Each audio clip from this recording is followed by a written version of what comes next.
കൂട്ടുകാർക്കും കർത്താവായ യേശു ക്രിസ്തുവിൻ നാമത്തിൽ എൻ്റെ സ്നേഹവന്ദനം. ഈ വീഡിയോയിൽ നമുക്ക് ഒരു ഭാവന കേൾക്കാം. ഭാവനയുടെ പേര് യോർദാനിലെ ഭൃത്യൻ.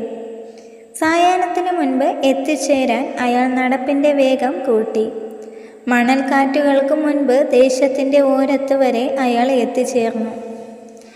ദുഃഖം പേറി മരവിച്ച് കിടക്കുന്ന ഒരു നഗരത്തിൻ്റെ വാതിൽക്കൽ അയാൾ എത്തുമ്പോൾ സൂര്യൻ മങ്ങി തുടങ്ങിയിരുന്നു. നടന്ന് മുന്നോട്ട് കല്ലുകൾ പാകിയ നിരത്തിലൂടെ ചില നേരം യാത്ര ചെയ്യുമ്പോൾ ഏകാഗിയായി താമസിക്കുന്ന ഒരു വൃദ്ധയുടെ വീടിൻ്റെ മുന്നിൽ എത്തിച്ചേർന്നു.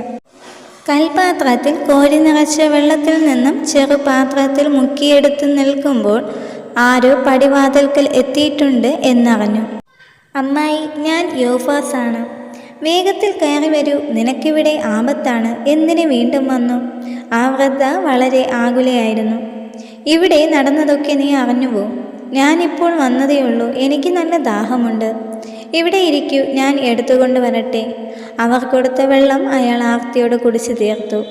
നിനക്ക് ഞാൻ അത്താഴം തരാം. കഴിച്ചിട്ട് വേഗത്തിൽ ദേശത്തു നിന്നും പോയിക്കൊള്ളുക. ഞാൻ എൻ്റെ സുഹൃത്തുക്കളുടെ അടുത്തേക്കാണ് പോകുന്നത്.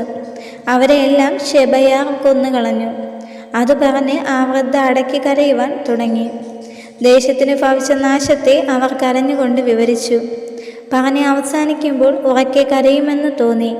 എന്നാൽ വീണ്ടും ശബ്ദമടക്കി നിശബ്ദയായി.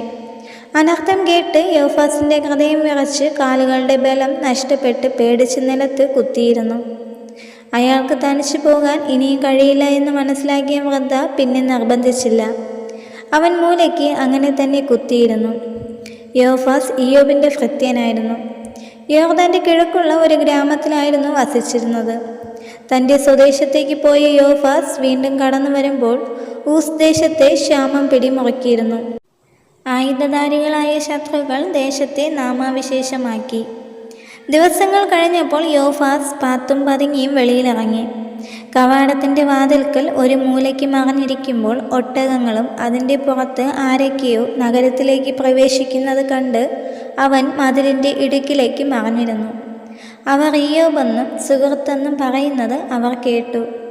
എന്തോ ശുഭസൂചന എന്ന് തോന്നിയത് കൊണ്ട് അവരുടെ ഭൃത്യന്മാരുടെ പുറകെ യോഫാസ് കയറിപ്പറ്റി. ഇയ്യോബിൻ്റെ വാസസ്ഥലത്തോടടുക്കുമ്പോൾ യോഫാസ് ആശ്ചര്യപ്പെട്ടു. തൻ്റെ കൂട്ടുകാരോടൊപ്പം താൻ വേലയെടുത്ത് നടന്ന ഇടങ്ങൾ വിദൂരത്തിലേക്ക് നിശബ്ദമായി ഒഴിഞ്ഞുകിടക്കുന്നു.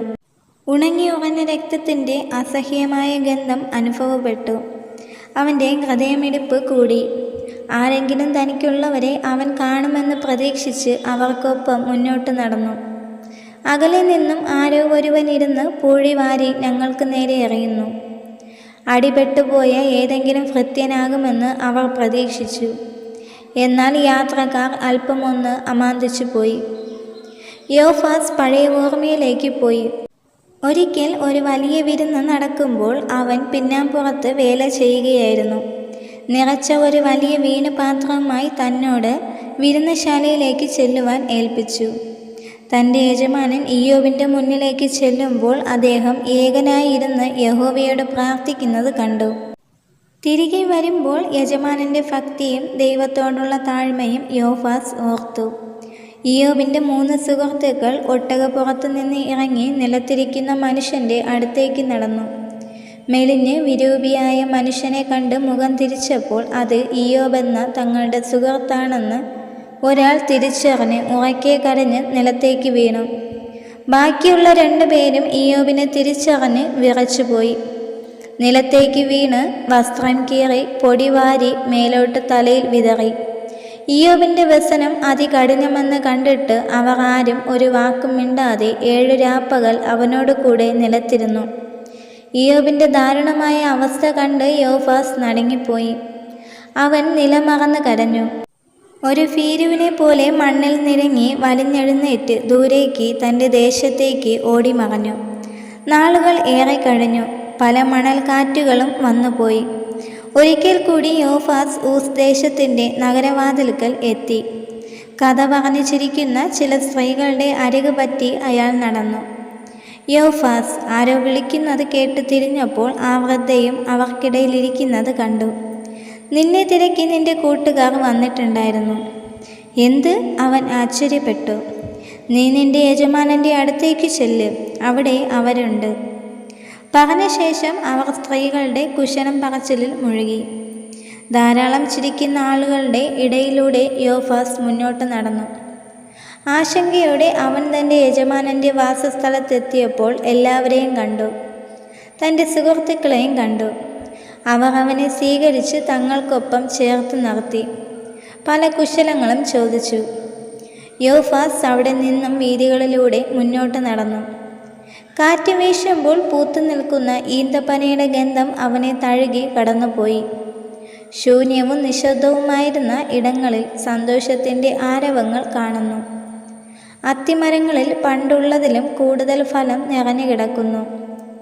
അധികം ദൂരെയല്ലാതെയുള്ള ഒരു ചെറിയൊരു കുന്നിൽ മുകളിലേക്ക് യോഫാസ് തിടുക്കപ്പെട്ട് കയറി. തൻ്റെ യജമാനൻ്റെ തോട്ടങ്ങളും മൃഗങ്ങളും ആളുകളെയും അവൻ നോക്കി നിന്നു. കണ്ണെത്താ ദൂരത്തേക്ക് പരന്നു കിടക്കുന്ന അനുഗ്രഹങ്ങളെ കണ്ട് അവൻ അത്ഭുതപ്പെട്ടു. യഹോവ ഇയ്യോബിനെ അധികം അനുഗ്രഹിച്ചിരിക്കുന്നു എന്ന് അവൻ ഗ്രഹിച്ചു. അവൻ കുന്നിൻ മുകളിൽ ഇറങ്ങി തൻ്റെ സുഹൃത്തുക്കളുടെ അരികിലേക്ക് പോയി. അല്പനേരത്തിനു ശേഷം അവിടേക്ക് തൻ്റെ യജമാനൻ ഇയ്യോബ് കടന്നു വരുന്നത് കണ്ട് എല്ലാ ഭൃത്യന്മാരും ഒപ്പം താനും വിധേയത്തോടെ നിന്നു. ഇയ്യോബിൻ്റെ ശോഭയേറിയ മുഖം കണ്ട് യോഫാസിൻ്റെ കണ്ണുകൾ വിടർന്നു. യഹോവ തൻ്റെ യജമാനനെ അതിഭയങ്കരമായ അനർത്ഥത്തിൽ നിന്ന് കരുതിയിരിക്കുന്നു. അവൻ അദ്ദേഹത്തെ ശ്രേഷ്ഠതയോടെ കണ്ടു. യോഫാസിൻ്റെ ഉള്ളിൽ യഹോവയോടുള്ള ഭക്തി വീണ്ടും വർദ്ധിച്ചു. ഈ ഒരു ഭാവന എല്ലാ കൂട്ടുകാർക്കും ഇഷ്ടമായെന്ന് വിശ്വസിക്കുന്നു. ദൈവം നിങ്ങളെ എല്ലാവരെയും ധാരാളമായി അനുഗ്രഹിക്കട്ടെ. ആമേൻ.